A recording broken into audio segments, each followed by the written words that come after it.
Hey y'all, how y'all doing tonight?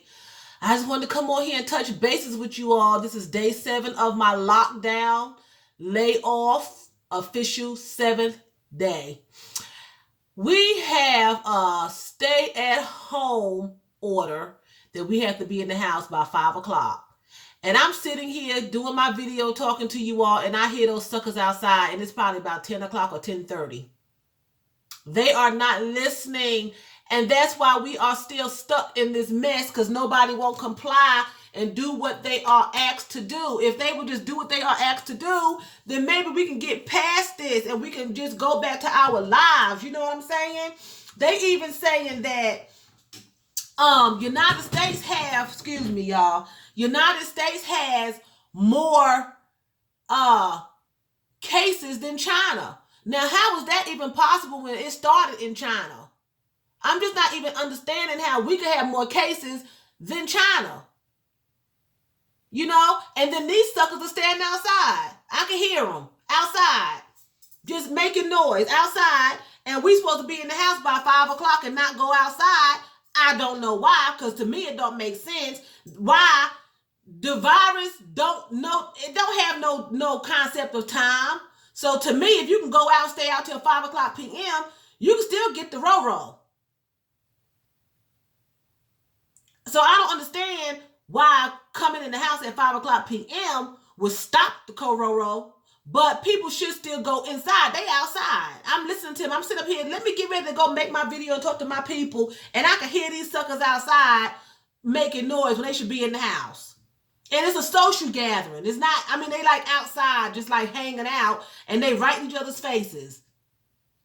Okay? So anyway, I want to let y'all know what I've been doing on day 7. I have been binge watching Greenleaf on Netflix. Y'all ever heard of Greenleaf? It's about a black church, and it's nothing but corruption in that church. And when I looked at that drama series, I binge watched it. I've never watched it before, and I binged watched it, up to episode 5. And I'm gonna tell you, everything that's going on in that church, I grew up with that same thing in my church. I'm like, whoever wrote this drama, they must have grew up in a black church and they knew all this stuff was going on. They hired a gay choir director. They were being molested. The teenagers was doing drugs. They were hiding, cover up suicides, stealing money. Everything that was in this drama was in my church. Everything. They were doing drugs, the kids in my church at the time, because I remember coming out to church one day, going next door to visit some people who went to the church, and the kids was over there while the parents was over in the church. The kids was over in the yard smoking dope and drinking beer and stuff. And we was like in church. We was like teenagers, like 12, 13 years old. Kids were being molested. They were stealing money. Oh, they was having shut-ins and getting high while the parents was inside the church. It was a mess. And I look back, I was like, oh my God, we were in church. We grew up in this kind of stuff in church. No wonder a lot of us have grown up with all kind of psychological problems. Because you're supposed to be in church for like healing. You should have your kids in church learning, not while you in church, your kids is in the street. And that's what's going on. These parents in this drama series do not know what their children are doing. Then you got the first lady and her husband, they crooked, but then they in church shouting and worshiping. Oh, it's crazy. And I'm like, all the different thing between the church and the church that I grew up in is called Greenleaf. That's the only difference. It's called Greenleaf. Other than that, it's the same exact. They could have made a series with my church. They could have made a series with my church because the same exact thing was going on. And I'm binge watching it because I don't have nothing to do. You can't sleep but so much. You can't clean but so much.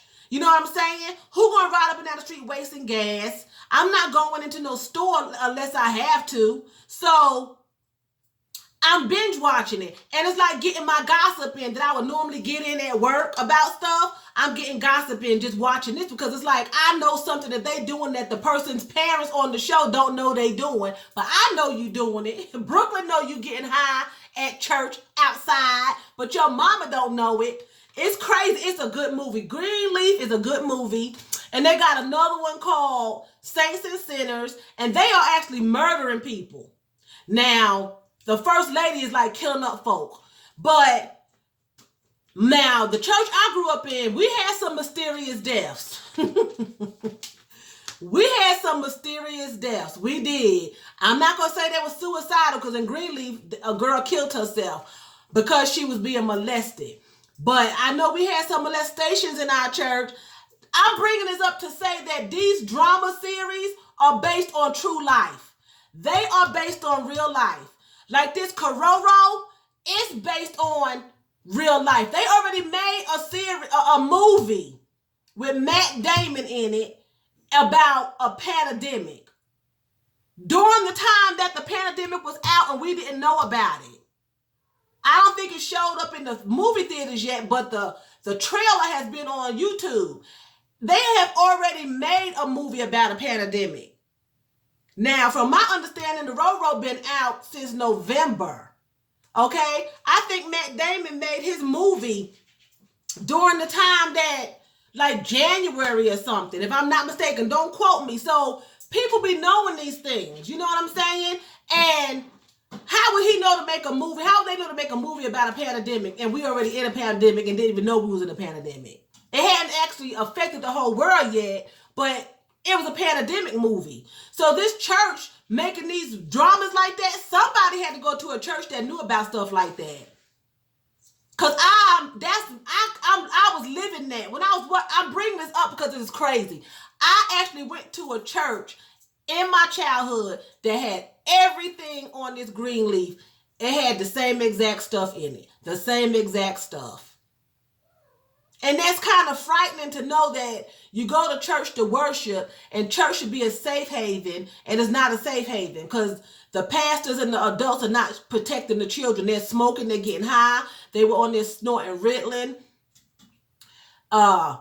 getting molested and raped. And I mean, I think back and I know stories and things, you know, and it's just crazy.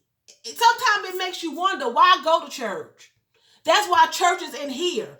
That's a building. You have to worship God and serve God on the inside. Because if you're going to church, the building for security, you might as well forget it. Your security has to be in Jesus Christ. Your security has to be in God. Because going to a building and looking to the people in the church and the elders in the church and the pastors for security and for help, you might as well forget all that. It ain't happening. Because all that stuff going on in the church should not be going on in the church. That's why the Lord said you have to worship him in here. And truth in the spirit. You have to accept him into your heart. You know what I'm saying? That's the same thing about this doggone Kororo. You have to know that where your help lies. You can't walk around fearful and scared and thinking as soon as somebody coughs, I'm not saying let them cough on you. You don't let them do that. You take precaution. But you can't walk around fearful and think as soon as somebody walk by you, sneeze and push up on you, that you're just going to fall out and die. You're going to lose all your hair and go into chemotherapy shots and everything like that. You can't run around thinking that, oh Lord, somebody sneeze on me, my teeth going to fall out and I'm going to have a convulsion, I'm going to die. You can't be going around doing that. You have to just know where your help lies. And you got to have faith and trust that you are going to make it through this thing. Because I grew up in them churches. I grew up in those churches. And I'm going to tell you what. When I think about the people that I hung around in churches, when I think about the kids I grew up with in church, every last one of them had some kind of, they was on drugs. They had been molested. They are drinkers now. They're smokers now. I mean, they wound up being on hardcore drugs. And thank God that I escaped that. Now, am I saying I didn't have any problems? No, I'm not. I'm not saying I didn't have any problems. I had issues. I'm sure I still have some. But I was able to escape that. Where I was not molested. I wasn't on crack. You know what I'm saying? I didn't die young. You know? I mean, things like that, you know? And people get hung up on going into a building. You know, on the episode, she was saying, you got to come to church. You know, God said you need to come to church and fellowship. It's good to fellowship, but you got to be wise. The Bible also says, watch as well as pray. You have to open up your eyes because there's a lot of corruption and dangers in that church, in the churches, in the building. You have to know that you're right within here is what I'm saying. I'm not on here trying to preach. I'm just saying I was watching that drama series and it just was bringing back things to me. And I was like, I grew up with that. I would be there with them when they was getting high and I never did it. You know, I was there with, I heard about some of my friends. I wasn't there, but they was being molested and stuff. You know what I'm saying? It never happened to me. But I'm just saying, I was able to escape that. You know, God had his hand on me. And you have to be, as parents, you have to be watchful. You know, it's a church and kids do go out and play, but you need to have them with you because, I'm telling you, that Greenleaf should have been my church because what's going on in this plot was going on in my church. I was living that. Everything that was in this movie was in my church, you know? But with that being said, that's all I did today was binge watch Greenleaf and get on YouTube and talk on the phone. That's all I did. And this is going to have to stop because if I would have had me some hot tamales and some queso dip and some tortillas, I'd probably still be in the bed right now. I probably would have never got up. Probably would have never even put a comb to my head. You know? So anyway, I hope you all have a wonderful weekend. I will not be coming on here this weekend, but I will be back on Monday with my official day 8 business days of being laid off. And so I want to tell you all to have a nice night. Don't forget to please rate, share, and subscribe and leave me a comment down below. Tell me how much you all love me. And I want to say vielen Dank. That's German for thank you very much. So vielen Dank for watching me and choose. That's what? That's bye in German. Y'all have a great night.